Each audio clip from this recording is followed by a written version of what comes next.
आज भारत का संविधान दिवस है और आज के शुभ उपलक्ष्य में आज भारत के संविधान निर्माता डॉक्टर बी.आर. अम्बेडकर को भी आज के दिवस के उपलक्ष्य में उन्हें संदर्भित करते हुए याद करने का अवसर है। Doctor B R. अम्बेडकर द्वारा भारत के संविधान सभा के माननीय सदस्य रहते हुए उसके पश्चात भारत की संविधान सभा की जो महत्वपूर्ण उप समितियां थी उनमें सर्वाधिक महत्वपूर्ण उप समिति भारत के संविधान की प्रारूप समिति अर्थात ड्राफ्टिंग कमेटी ऑफ कॉन्स्टिट्यूशन थी, उसके वो माननीय अध्यक्ष रहे और संविधान सभा की प्रारूप समिति के माननीय अध्यक्ष रहते हुए उन्होंने 2 वर्ष 11 माह और 18 दिन की अवधि में भारत के संविधान का निर्माण किया और भारत के संविधान में उन्होंने अमेरिका के संविधान से मूल अधिकारों को लिया, ब्रिटेन के संविधान से संसदीय व्यवस्था और प्रणाली को लिया, आयरलैंड के संविधान से नीति निर्देशक तत्व लिए और जर्मन के संविधान से आपातकालीन उपबंध और भारतीय अधिनियम 1935 को सम्मिलित किया गया। और इसके साथ साथ भारत की संविधान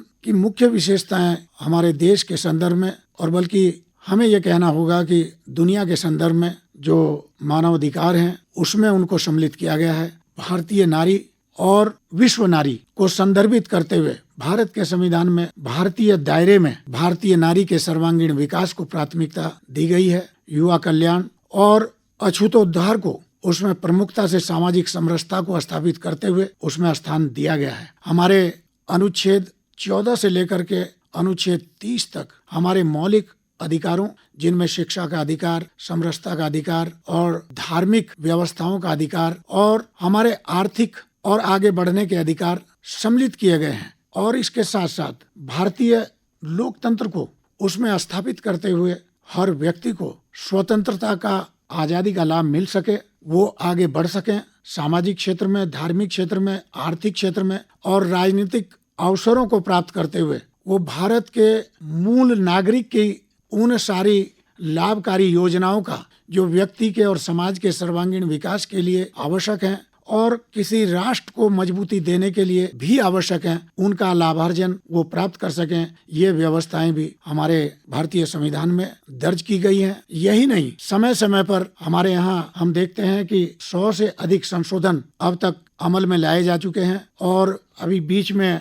रोजगार से संबंधित और विशेषकर हमारी नारी शक्ति, हमारे महिलाओं के संदर्भ में, हमारे भारतीयता को मजबूत रखने के संदर्भ में जो संशोधन लाए गए हैं उनको हमें अपनाते हुए आगे बढ़ने के अवसर सुनिश्चित किए गए हैं। और यही नहीं, भारत का संविधान और संविधान के माध्यम से जो लोकतांत्रिक डेमोक्रेटिक सिस्टम है वो दुनिया के संविधानों में एक अलग महत्व रखता है। और यही कारण है कि जब डॉक्टर बी.आर. अम्बेडकर ने भारत के संविधान को तैयार किया और उसको जिस कोलंबिया विश्वविद्यालय के वो छात्र रहे उनको परखने और देखने का उस संविधान को अर्थात भारतीय संविधान को अवसर मिला, तो उन्होंने डॉक्टर बी.आर. अम्बेडकर को LLD की उपाधि से सम्मानित किया और भारत के संविधान को विश्व का सर्वश्रेष्ठ संविधान भी घोषित किया। और भारत की दूसरी विश्वविद्यालय की जो उस्मानिया विश्वविद्यालय के रूप में हैदराबाद स्थित है, उन्होंने भी D.Litt की उपाधि से सम्मानित किया। तो भारत का संविधान अपने आप में बहुत लोकतांत्रिक व्यवस्था को आगे चलने वाला,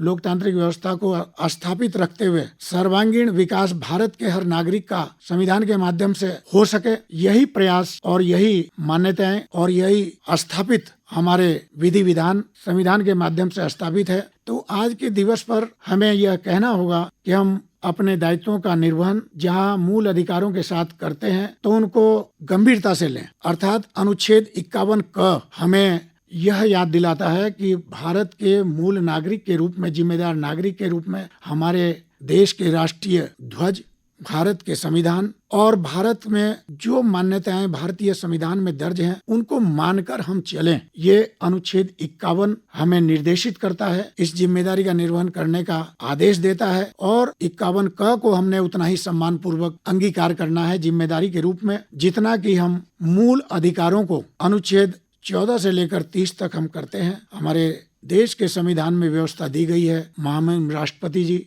जो हमारे किसी भी ऐसे विषय पर जो किसी अपराधी से संबंधित उसके जीवन से जुड़ा हुआ प्रश्न होता है वो अनुच्छेद 72 का लाभ उस व्यक्ति को देते हैं परिस्थितियों के अनुसार। जो व्यक्ति अपने अपराध के कारण, अपने दुष्कृत्य के कारण मृत्यु दंड का हकदार नहीं हो सकता, उसके वैकल्पिक दंड का वो हकदार होता है। ऐसी व्यवस्था भी अनुच्छेद 161 में प्रदेशों के महामहिम राज्यपालों को भी इस अनुच्छेद के माध्यम से इसी प्रकार के अधिकार प्राप्त हैं। तो ये बहुत गूढ़ता और बहुत ही ऐसी स्थितियों से आच्छादित भारतीय संविधान है जो हमें मूल अधिकारों का अधिकार देते हुए, जिम्मेदारियों का एहसास कराते हुए, भारतीयता और भारत की संप्रभुता को समझते हुए हमें एक अनुशासित नागरिक और जिम्मेदार नागरिक का परिचय देते हुए, भारतीय संविधान को मानते हुए हमें इस बात का एहसास कराता है कि हम अपने राष्ट्र के नितांत जिम्मेदार नागरिक हैं और जिन जिन क्षेत्रों में भी हम कार्मिक के रूप में, अधिकारी के रूप में, राजनीतिक व्यक्ति के रूप में, समाज सेवी के रूप में, धार्मिक क्षेत्र में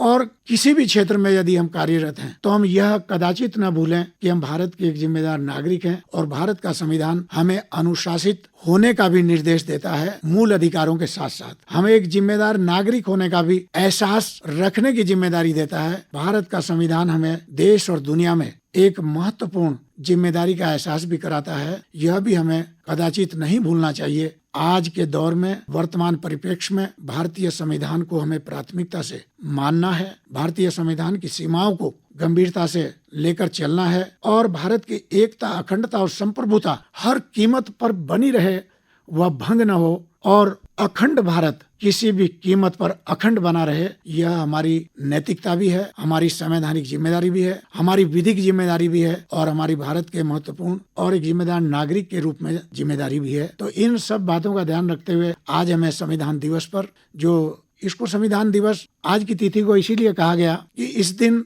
25 नवंबर 1949 को तैयार किए गए संविधान को भारत के प्रथम राष्ट्रपति, भारत के प्रथम प्रधानमंत्री के माध्यम से डॉक्टर बी.आर. अम्बेडकर द्वारा यह महान ग्रंथ और यह महान दस्तावेज, संवैधानिक दस्तावेज जो भारतीय संविधान बना, उसे सौंपा गया था। लेकिन 26 जनवरी 1950 की तरह गणतंत्र दिवस का स्थान 26 नवंबर 1949 इसलिए नहीं बन सका कि उस तिथि तक कुछ महत्वपूर्ण उपबंध उसमें सम्मिलित होने से रह गए थे भारतीय संविधान में, जो 26 जनवरी 1950 को पूर्ण करके उन उपबंधों को भारतीय संविधान में सम्मिलित कर लिया गया। यही अंतर इस बात को स्थापित करता है कि गणतंत्र दिवस की तिथि यदि कोई भारत के संदर्भ में, हमारे संदर्भ में कोई है तो 26 जनवरी 1950 है और संविधान दिवस के रूप में यदि कोई दिवस हमारे समक्ष आता है वो 26 नवंबर 1949 का दिवस है।